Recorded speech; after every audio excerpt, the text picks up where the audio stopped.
ওয়া আশহাদু আন্না মুহাম্মাদান আবদুহু ওয়া রাসূলুহু। অর্থাৎ এই বাক্যটা বোঝা যে আসলে এই বাক্যের ভিতরে কি আছে। আমরা মক্কার কাফের মুশরিক তারা জানতো যে লা ইলাহা ইল্লাল্লাহ বললে আর কারো ইবাদত চলে না, আর কারো কর্তৃত্ব চলে না, আর কারো ক্ষমতা চলে না, একমাত্র ইবাদত আল্লাহর করতে হয়, তার মধ্যে কোনো শরিক করা যায় না। তারা এই জিনিসটা বুঝতো, এই জন্য তারা বোঝার পরে আল্লাহ তাদের হিদায়েত দেয় নাই, এই জন্য তারা লা ইলাহা ইল্লাল্লাহ পাঠ করে নাই। কিন্তু আমরা লা ইলাহা ইল্লাল্লাহ পাঠ করেছি, কিন্তু আমরা অধিকাংশ মানুষই জানি না যে লা ইলাহা ইল্লাল্লাহ এর ভিতরে রহস্য কি, আসলে লা ইলাহা ইল্লাল্লাহ এই বিষয়টা কি।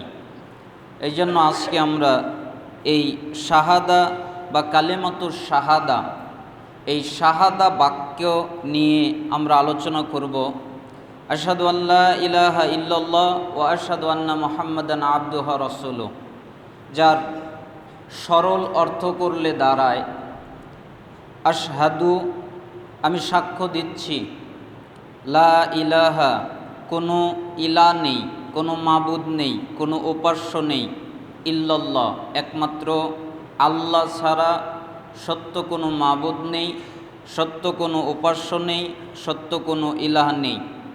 ওয়া আশহাদু, এবং আমি আরও সাক্ষ্য দিচ্ছি, আন্না মুহাম্মাদান, নিশ্চয়ই মুহাম্মদ সাল্লাল্লাহু আলাইহি ওয়াসাল্লাম, আবদুহু, তার গোলাম, তার দাস, তার বান্দা, ও রাসূলুহু, এবং তার রাসূল।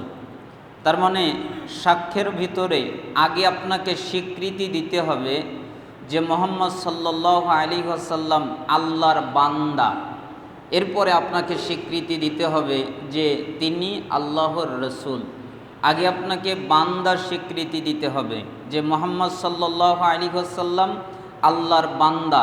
আবদ শব্দের অনেকগুলো অর্থ হয়, বান্দা, গোলাম, দাস, যে নিজেকে অন্যের কাছে বিক্রি করে দেয় তাকে বলে আবদ, আর যার কাছে বিক্রি করা হয় তাকে বলা হয় রব। এই জন্যে মুহাম্মদ সাল্লাল্লাহু আলাইহি ওয়াসাল্লাম নিজে আগে আবদ মানে বান্দা, নিজে আগে সে গোলাম, দাস, এরপরে তিনি মুহাম্মদ সাল্লাল্লাহু আলাইহি সাল্লাম আল্লাহর রসুল। এই কালেমা শাহাদা, এই দুইটি বাক্যের ভিতরে কি আছে এটা আমরা খুব সুন্দরভাবে জানব। আশহাদু আল্লা ইলাহা ইল্লাল্লাহ, আগে আমরা এই অংশের ব্যাখ্যা করব। এরপরে ওয়া আশহাদু আন্না মুহাম্মাদান আবদুহু ওয়া রাসূলুহু, পরবর্তীতে আমরা পরের সাক্ষ্যের আমরা ব্যাখ্যা করব। আগে ব্যাখ্যা করব আশহাদু আল্লা ইলাহা ইল্লাল্লাহ, মানে আমি সাক্ষ্য দিচ্ছি যে আল্লাহ ছাড়া সত্য কোনো ইলাহ নেই, মাবুদ নেই, উপাস্য নেই। লা ইলাহা ইল্লাল্লাহ মানে সকল বাতিল ইলাহকে বর্জন করা, অর্থাৎ যত বাতিল ইলাহ আছে সমস্ত বাতিল ইলাহকে বর্জন করাটাই হচ্ছে লা ইলাহা এর অর্থ। আর ইল্লাল্লাহ মানে হচ্ছে শুধুমাত্র এক আল্লাহকেই গ্রহণ করা, আর কাকে গ্রহণ করা নয়, একমাত্র আল্লাহকেই গ্রহণ করা। লা ইলাহা ইল্লাল্লাহ, লা ইলাহা মানে হলো সকল গায়রুল্লাহ, মানে আল্লাহকে বাদ দিয়ে যে ব্যক্তি বা যেই শক্তির ইবাদত করা হয়, উপাসনা করা হয়, আনুগত্য করা হয় অথবা বিধান মানা হয় এবং সে তাতে সন্তুষ্ট থাকে, তাকেই গায়রুল্লাহ বলে। তার মানে লা ইলাহা মানে সকল গায়রুল্লাহ থেকে নিজেকে মুক্ত করা, আর ইল্লাল্লাহ মানে শুধুমাত্র এক আল্লাহর প্রতি ঈমান আনা। তাহলে লা ইলাহা ইল্লাল্লাহর মধ্যে দুইটা অংশ আছে। একটা হচ্ছে লা ইলাহা মানে কোনো ইলা নাই, এই অংশটি হচ্ছে না বাচক, মানে আগে আপনাকে খালি করতে হবে যে কিছুই নেই, সব বাতিল, সব বাতিল, কিছুই নেই, কোনো কিছুই নেই, সব বাতিল। আগে আপনাকে আপনার দেহটাকে, আপনার কলবটাকে, আপনার অন্তরটাকে খালি করতে হবে এরপরে আপনাকে দ্বিতীয় অংশ হাবাচক বলতে হবে ইল্লাল্লাহ, কিছুই নেই শুধুমাত্র আল্লাহ ছাড়া। কে ছাড়া? আল্লাহ ছাড়া কিছুই নেই। আমরা আল্লাহ ছাড়া কারো ইবাদতও করি না, আল্লাহ ছাড়া কারো বন্দেগীও করি না, আল্লাহ ছাড়া কারো কাছে চাইও না, আল্লাহ ছাড়া কারো কাছে সাহায্য চাইও না। একমাত্র আমাদের বিপদ থেকে উদ্ধার করার মালিক আল্লাহ। এই জন্য কিছুই নেই, কোনো কিছুই হয় না, কারো কোনো ক্ষমতা নেই, কারো কোনো সামর্থ্য নেই, একমাত্র ইল্লাল্লাহ, আল্লাহ ছাড়া যা আছে আল্লাহ তাআলার। এটা আপনাকে স্বীকৃতি দিতে হবে। লা ইলাহা ইল্লাল্লাহ এর প্রথম অংশ নিয়ে আগে আলোচনা করা যাক। লা ইলাহা, লা ইলাহা মানে বর্জন, মানে আপনাকে বর্জন করতে হবে, না বাচক কোনো কিছুই নেই। তাহলে এই কালিমাতুত তাওহীদ লা ইলাহা ইল্লাল্লাহ এর প্রথম অংশ হচ্ছে লা ইলাহা, মানে এই কোনো কিছু নেই। এই অংশটা চারটা জিনিস বর্জন করতে হয়। কয়টা জিনিস বর্জন করতে হয়?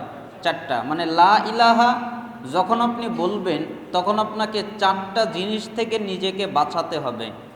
সেই জিনিসগুলো আলেমগণ সালাফগণ বলেছেন, ইজতিনাবুল আরবাব, অসংখ্য রবদের বর্জন করতে হবে। মানে যত রব আছে এগুলো একটাও সঠিক রব না, এগুলো একটাও হক রব না, এগুলো সব হচ্ছে বাতিল রব। তাহলে এই রব বর্জন করতে হবে, অসংখ্য রবদের। 2 নম্বর হচ্ছে ইজতিনাবুল আন্দাদ, সকল প্রকার সমকক্ষদের বর্জন করতে হবে। আচ্ছা, আল্লাহর সমকক্ষ কেউ আছে? তার মানে আপনাকে বর্জন করতে হবে যে আল্লাহর সমকক্ষ কেউ নাই, তাহলে সমস্ত সমকক্ষদের বর্জন। ইজতিনাবুল আলিহা, সমস্ত বাতিল ইলাহাকে বর্জন করতে হবে।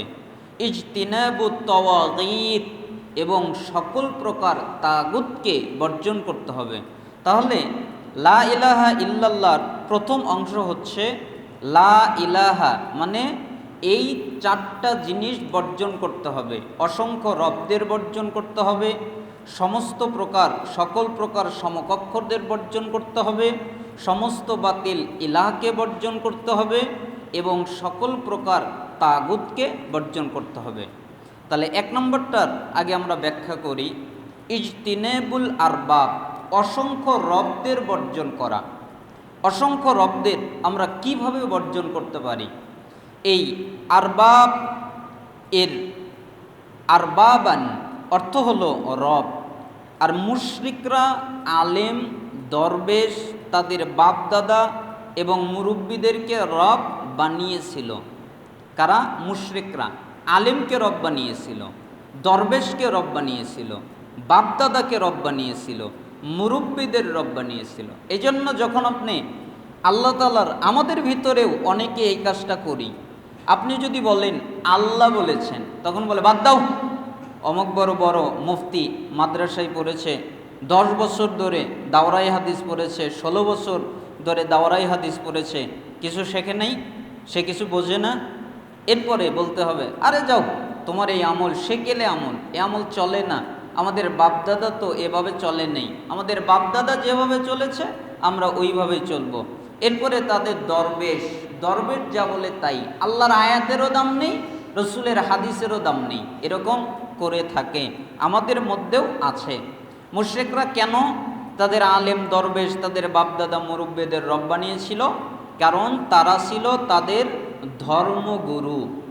ইহুদি খ্রিস্টানদের ব্যাপারে আল্লাহ তাআলা সূরা তাওবার 31 নম্বর আয়াতের ভিতরে বলেছেন, ইত্তাখাযু আহবারহুম ওয়া রুহবানাহুম আরবাবাম মিন দুনিল্লাহ, তারা আল্লাহকে বাদ দিয়ে তারা তাদের আলেম আর দরবেশদেরকে রব বানিয়ে নিয়েছে, আল্লাহকে বাদ দিয়ে। এখানে একটা শব্দ আছে আহবার, আহবার দ্বারা বোঝানো হয় ইহুদিদের ধর্ম পণ্ডিত, মানে ইহুদিদের যারা আলেম তাদেরকে বলা হয় আহবার। আর রুহবান দ্বারা বোঝানো হয় নাসারা, তাদের যারা ধর্মীয় পণ্ডিত তাদেরকে বলা হয় রুহবান। মানে আরবাব মানে ইহুদিদের ধর্ম পণ্ডিত, ইহুদিদের আলেম, আর রুহবান মানে নাসারাদের ধর্ম পণ্ডিত, নাসারাদের আলেম। এজন্য সালাফগণ এই আয়াতের ব্যাখ্যা করতে গিয়ে বলেছেন, এই আয়াতটা শুধুমাত্র ইহুদি খ্রিস্টানদের জন্যই প্রযোজ্য তা নয়। এই আয়াতটা পৃথিবীর সমস্ত জাতি, সমস্ত মানব জাতি, সবাই মুসলমানদের জন্য প্রযোজ্য, সবার জন্যই প্রযোজ্য। তাহলে আমাদের রব আমরা কাদের বানাবো? আলেমদেরকে অনেকে বানায়, তাই না? তাহলে আমরা যদি বানাই তাহলে আমাদের ভিতরে কে হবে? আলেমরা হবে। এবার আপনি বলবেন, আপনি হুজুর মানুষ, আপনার কথা এরকম হলো কেন? আলেমের কেউ ইবাদত করে নাকি? আলেমের তো কেউ ইবাদত করে না। কেউ কি তার পায়ে সেজদা দেয়? কেউ কি তার কাছে গিয়ে না মানত করে? কেউ কি তার কাছে রুকু করে? করে না তো। এই জবাবটাই হাদিসের মধ্যে আছে। হাদিসের মধ্যে কি আছে? যেই হাদিসটা আমরা পাবো বাইহাকির 261-তে এবং 2035 নম্বরে এবং তিরমিজির 3095 নম্বরে হাদিসটা আছে। হাদিসের মান সহিহ। আন আদি ইবনে হাতিমিন রাদিয়াল্লাহু আনহু ক্বাল, আদি ইবনে হাতেম রাদিয়াল্লাহু আনহু থেকে বর্ণিত যে তিনি বলেন, আতাইতুন নবিয়্যা ওয়া ফি উনুকি সলিবুম মিন যাহাবিন, যে একদিন আমি রাসূল সাল্লাল্লাহু আলাইহি ওয়াসাল্লামের কাছে আসলাম, তখন আমার গলায় স্বর্ণের ক্রুশ ছিল। কি ছিল? ক্রুশ। যে এরকম ওই যে খ্রিস্টানদের দেখেন না, যেরকম একটা লম্বা আর এরকম উপরে টিয়ের মতো, মানে ক্রুশ চিহ্নের একটা লকেট আমার গলায় ছিল। আর ওই অবস্থায় আমি রাসূল সাল্লাল্লাহু আলাইহি ওয়াসাল্লামের কাছে গেলাম। ওই সময় কালা ফাসামিআতুহু, রাসূল সাল্লাল্লাহু আলাইহি ওয়াসাল্লাম আমাকে কোরআনের একটা আয়াত পাঠ করে শোনালেন। এই আয়াত হলো এইটা, ইত্তাখাযু আহবারহুম ওয়া রুহবানাহুম আরবাবাম মিন দুনিল্লাহ, তারা আল্লাহকে বাদ দিয়ে তারা তাদের আলেম আর দরবেশদের রব বানিয়ে নিয়েছে। আমি আদি ইবনে হাতেম এই আয়াতটা মুহাম্মদ সাল্লাল্লাহু আলাইহি সাল্লামের মুখ থেকে শুনলাম। কি কারণে? ওই যে আমার গলায় যে একটা ক্রুশ দেখেছিলেন, ওই কারণে তিনি এই আয়াতটা আমার সামনে আমাকে পড়ে শোনালেন।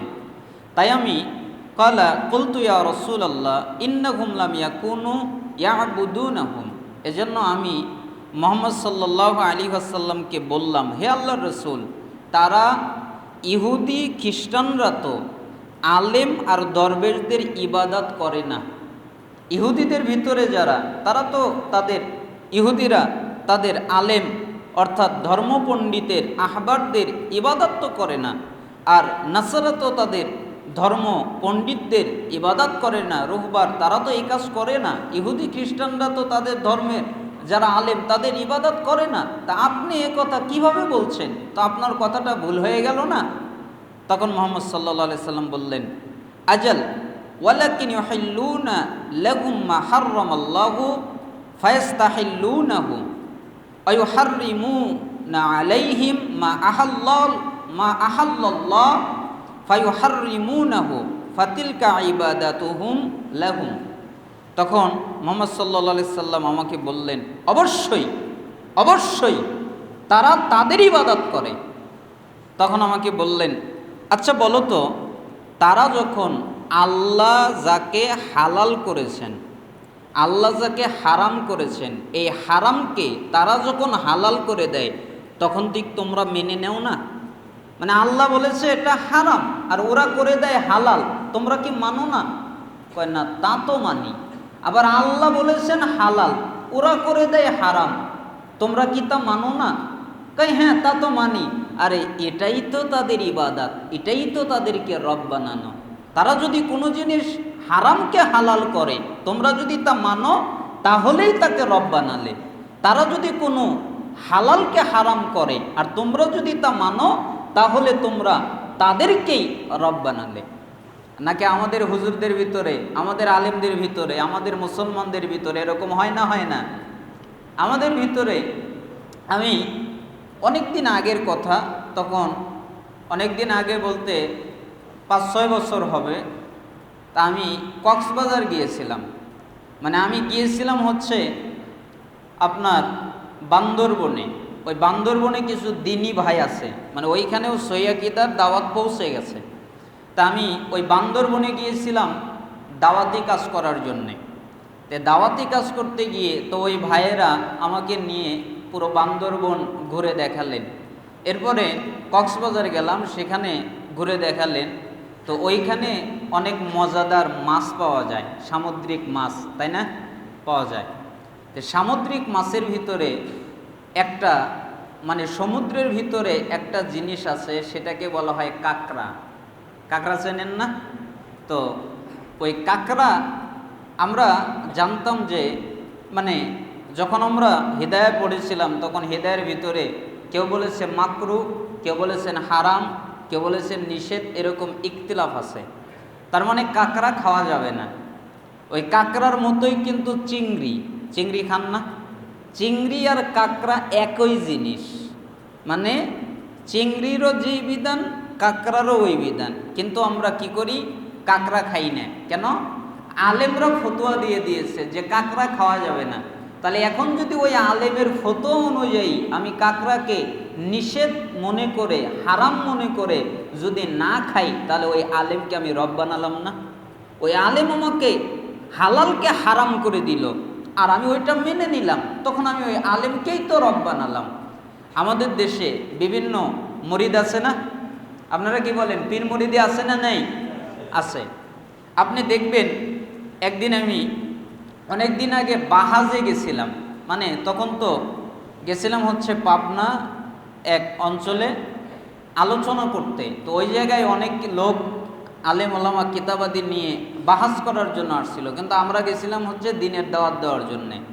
তো দাওয়াত দেওয়ার জন্য গিয়েছিলাম। তো ওই জায়গায় অনেক কথাবার্তা হতে হতে এক পর্যায়ে উনি বললেন যে আল্লাহ তাআলাই তো বলেছেন যে মা'আস সাদিকুন, তোমরা সত্যবাদীদের সাথে থাকো। তো সত্যবাদী মানে কি?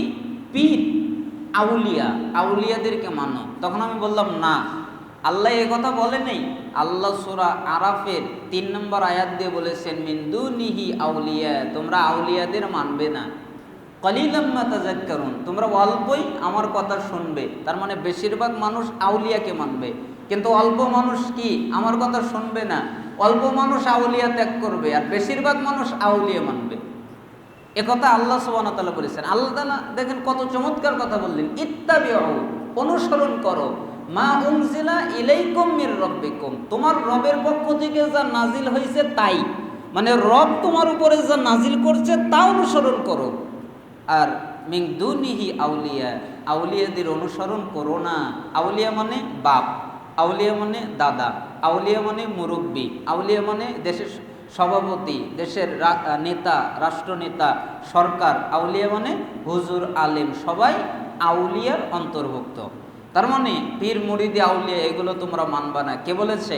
আল্লাহ। এবার আল্লাহ তাআলা সূরা আরাফ 3 নম্বর আয়াত, এখনই খুলে দেখেন, আউলিয়ার শব্দটাই আছে। তার মানে আল্লাহ নিষেধ করলেন। কিন্তু আমাদের দেশে হক্কানি পীর যাকে বলে, মানে একজন আলেম মজাক করে বলেছিলেন যে পীর ধরা যাবে না, হক্কানি পীর ধরলে কি সমস্যা? কয় না, হক্কানি পীর ধরা যাবে যেভাবে হক্কানি চোর ধরা যায়। মানে হক্কানি চোর ধরলে যেরকম করে হক হক মতো পেটন দেয়, তো হক্কানি পীরকে ধরে ওই রকম হক মতো পেটন দিতে হয়। তাহলে হক্কানি পীর কি? হক্কানি পীরের আলামত হলো যে একজনকেও নিজের মুরিদ বানায় না। কার মুরিদ বানায়? আল্লাহর মুরিদ। এবার আপনি বলেন তো, 1 কোটি পীর যদি হয় আমাদের কোনো ক্ষতি আছে? নাই। কেন? 1 কোটি পীরের দায়িত্বই হচ্ছে তোমরা আল্লাহর মুরিদ হও, আল্লাহর মুরিদ হও, আল্লাহর মুরিদ হও। আর একজন পীরও যদি একজনকেও নিজের মুরিদ বানায়, তাহলে ওই হচ্ছে ভণ্ড পীর। তাহলে ভণ্ড পীরের আলামত হলো নিজের মুরিদ বানায়, আর হক্কানি পীরের আলামত হলো আল্লাহর মুরিদ বানায়। কথা বুঝতে পারেন নাই? আল্লাহর মুরিদ যে বানায় হলো হক্কানি, আর নিজের মুরিদ বানায় যে সে হলো ভণ্ড পীর। তাহলে আমাদের দেশে হক্কানি এবং ভণ্ড পীর অধিকাংশই ভণ্ড, তাই না? তা আমাদের পীরের অনেক জিকির আজকার আছে, আছে না? অনেক রকমের জিকির আছে না? ইল্লাল্লাহ, ইল্লাল্লাহ, লা ইলাহা কিছুক্ষণ, কিছুক্ষণ ইল্লাল্লাহ, তারপরে আল্লাহ আল্লাহ, তারপরে কিছুক্ষণ হু হু, তারপরে কিছুক্ষণ হা হা, মানে অনেক রকমের জিকির আছে এবং তারা অনেক জোরে জিকির করে। পেশাব বলতেছে যে তোমরা খুব জোরে জোরে জিকির করবা। আর আল্লাহ তাআলা সূরা আরাফের 205 নম্বর আয়াতের মধ্যে বলেছেন যে তোমরা খুব গোপনে মনে মনে আল্লাহকে ডাকবে। তাহলে বলেন তো জিকির জোরে না আস্তে? আস্তে। এবার যদি পীরের কথা শুনে আমি জিকির জোরে করি, তাহলে পীরকে রব বানানো হলো না? পীর একটা জিনিসকে যেটা হারাম ওইটাকে হালাল বানালো, আর আমি ওইটা মেনে নিলাম, তাহলে তো আমি আলেমকেই আল্লাহ বানালাম। এই জন্য হালাল এবং হারাম মানার ক্ষেত্রে খুব সাবধান। এই জন্য রাসূল সাল্লাল্লাহু আলাইহি সাল্লাম এই কথাটা বললেন। তার মানে তারা যখন কোনো হারাম হালাল করে তোমরা কি মানো না? তারা যখন কোনো হালাল হারাম করে বা হারাম হালাল করে, হালাল হারাম করে, তোমরা কি মানো না? কয় মানি তো। আরে এটাই তো হচ্ছে তাদের ইবাদত করা, এটাই তো হচ্ছে তাদেরকে রব বানানো। তার মানে অসংখ্য রব থেকে নিজেকে বিরত রাখতে হবে, আর আউলিয়াদের খপ্পর থেকে নিজেকে বিরত রাখতে হবে। কেন? আল্লাহ বলেছেন ইত্তাবিউ মা উনজিলা ইলাইকুম মির রাব্বিকুম ওয়ালা তাত্তাবিউ মিন দুনিহি আউলিয়া কালিলাম মা তাযাক্কারুন। তোমাদের প্রতিপালকের নিকট থেকে যা এসেছে, যা অবতীর্ণ হয়েছে, তোমরা তা মেনে চলো, আর তাকে ছাড়া অভিভাবক হিসেবে অন্য আউলিয়াদের তোমরা মানবে না, তোমরা খুব সামান্যই উপদেশ গ্রহণ করো। সূরা আরাফ 3 নম্বর আয়াত। আর ফিরাউনও কিন্তু নিজেকে রব দাবি করেছিল। রব দাবি করে নেই, সে চমৎকার করে বলেই দিয়েছিল যে ফাহাশারা ফানাদা, সে লোকেদেরকে একত্রিত করলো, এক জায়গায় জমায়েত করলো, তাদেরকে বলল যে তোমরা এক জায়গায় আসো। এরপরে যখন একত্রিত হলো ফাকালা, তখন সে ঘোষণা দিল আনা রব্বুকুমুল আলা, আমি তোমাদের সর্বশ্রেষ্ঠ রব। ফিরাউন কি রব? বাতিল রব, বাতিল ইলা, বাতিল মাবুদ, ভণ্ড, মিথ্যুক, সঠিক নয়, সত্যকারের নয়। সত্যকারের মাবুদ কে? আল্লাহ তাআলা। তাহলে এই আয়াতগুলো থেকে এবং এই হাদিসগুলো থেকে আমরা বুঝতে পারলাম যে অসংখ্য রবদের বর্জন করতে হবে। 2 নম্বর হচ্ছে ইজতিনাবুল আমদাদ, মানে সকল প্রকার সমকক্ষদের বর্জন করতে হবে। কিভাবে? আল্লাহ তাআলা বলেন ফালা তাজআলু লিল্লাহি আনদাদা ওয়া আনতুম তা'লামুন, কাজেই তোমরা জেনে বুঝে কাউকে আল্লাহর সমকক্ষ দাঁড় করো না। কোনো কিছুকেই আল্লাহর সমকক্ষ দাঁড় করো না। এখানে আল্লাহ তাআলা একটা শব্দ বলেছেন আন্দাদ। আন্দাদ অর্থ সমকক্ষ। যেই সমস্ত জিনিসের মালিক একমাত্র আল্লাহ, এই মালিকানায় অন্য কাউকে ভাগ বসানো, বা যেই সমস্ত গুণ একমাত্র আল্লাহর জন্য প্রযোজ্য, ওই সমস্ত গুণে অন্য কাউকে গুণান্বিত করাই হলো আল্লাহর সমকক্ষ বানানো। আল্লাহ ছাড়া অন্য কেউ সন্তান দিতে পারে, এ ধারণা আল্লাহর সাথে সমকক্ষ বানানো। আল্লাহ ছাড়া অন্য কেউ অনুরূপ আইন কানুন, বিচার ফাইসালার ক্ষেত্রে, হুকুম আহকামের ক্ষেত্রে, কুরবানির ক্ষেত্রে, নজর নেয়াজের ক্ষেত্রে, মান্নত ইত্যাদির ক্ষেত্রে অন্য কাউকে ওসিলা বা মাধ্যম বানানোটাই হলো আল্লাহর সাথে সমকক্ষ স্থাপন করা। কোনো মানুষ যখন মান্নতের পশু নিয়ে মাজারে যায়, দরগায় যায়, বা কারো আস্তানায় গিয়ে কুরবানি করে, তাহলে ওই মাজারে যিনি আছেন তাকেই যেন সে আল্লাহর সমকক্ষ বানিয়ে নিল। এই পশু জবাইয়ের সময় 1000 যদি সে বিসমিল্লাহ পড়ে, তারপরও তা হারাম হবে, কারণ সে তো ওই মাজারওয়ালার সন্তুষ্টি অর্জনের উদ্দেশ্যেই পশুকে এখানে নিয়ে এসেছে। মুসলিমদের কুরবানি হবে একমাত্র আল্লাহকে সন্তুষ্ট করার জন্যে। কেন? আল্লাহ তাআলা নিজেই বলেছেন কুল ইন্না সলাতি ওয়া নুসুকি ওয়া মাহইয়ায়া ওয়া মামাতি লিল্লাহি রাব্বিল আলামিন। হে নবী, আপনি বলে দেন আমার সলাত, আমার কুরবানি, আমার জীবন, আমার মরণ সব কিছু সারা জাহানের রব আল্লাহ তাআলার জন্যে। তাহলে সকল প্রকার সমকক্ষদের বর্জন করতে হবে।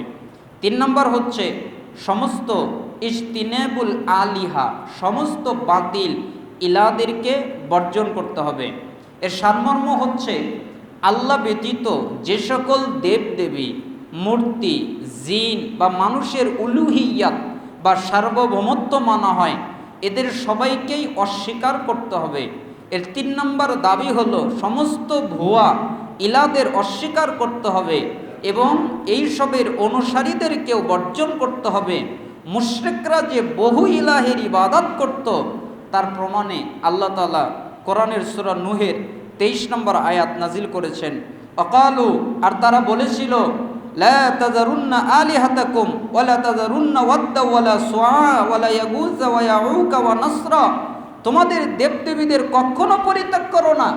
ইহুদি খ্রিস্টান মুশরিক ওরা বলেছিল তাদের যারা অনুসারী তাদেরকে যে তোমরা তোমাদের দেবদেবীদের কখনোই পরিত্যাগ করো না, আর অবশ্যই পরিত্যাগ করবে না ওয়াদকে, সোয়াকে, নাসরকে, ইয়াগুস ইয়াকু একে ইয়াগুস ইয়াউক নাসর, এদের কাউকেই তোমরা পরিত্যাগ করবে না।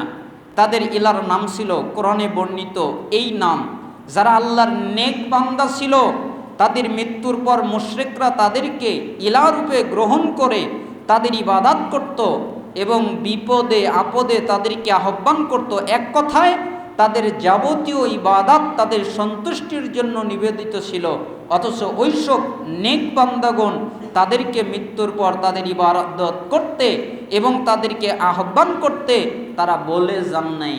কেউ বলে নাই যে আমাদের ইবাদত করো, কিন্তু মুশরিকরা কাফেররা তাদের মূর্তি বানিয়ে তাদের ইবাদত করত। এজন্য আল্লাহ তাআলা সূরা বাকারার 163 নম্বর আয়াত, সূরা আম্বিয়ার 43 নম্বর আয়াত, সূরা ফুরকানের 43 নম্বর আয়াতের মধ্যে আল্লাহ তাআলা নিষেধ করেছেন।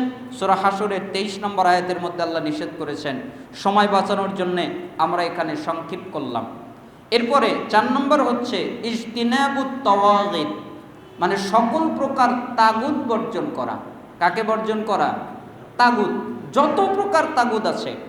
এই তাগুত শব্দটির মাসদার বা ক্রিয়ামূল হলো তুগয়ানুন, মানে তুগয়ান, যার অর্থ হলো সীমা লঙ্ঘন করা। যেমন নদীর পানি 2 তীর দ্বারা বেষ্টিত থাকাই স্বাভাবিক নিয়ম, ঠিক না? মানে 2 কাছার বা কিনারা দ্বারা নদীর পানি বেষ্টিত থাকবে, মানে এই কিনারা কাছার বেয়ে উঠে যাবে না, মাঝখানে খুব সুন্দরভাবে থাকবে, এটাই তো নদীর নিয়ম, তাই না? কিন্তু পানি যখন তার 2 তীর তথা সীমা অতিক্রম করে উপরে উঠে আসে তখন আরবিতে বলা হয় তগতিল মা, পানি সীমা লঙ্ঘন করে ফেলেছে। মানে পানির যে নিয়ম, ওই নিয়ম পানি মানে নেই, ওই নিয়ম পানি নষ্ট করে দিয়েছে। তদ্রূপ মানুষ কেবল আল্লাহর ইবাদত করবে, আল্লাহর আনুগত্য করবে, তার প্রতি বিশ্বাস স্থাপন করবে, তার আইন কানুন মেনে চলবে, এটাই স্বাভাবিক নিয়ম, এই নিয়মটাই স্বাভাবিক। কিন্তু মানুষ যখন এই স্বাভাবিক নিয়মকে পাশ কাটিয়ে নিজেই ইবাদত, আনুগত্য বা উলুহিয়তের দাবি করে বসে, তখনই সে তাগুতে পরিণত হয়ে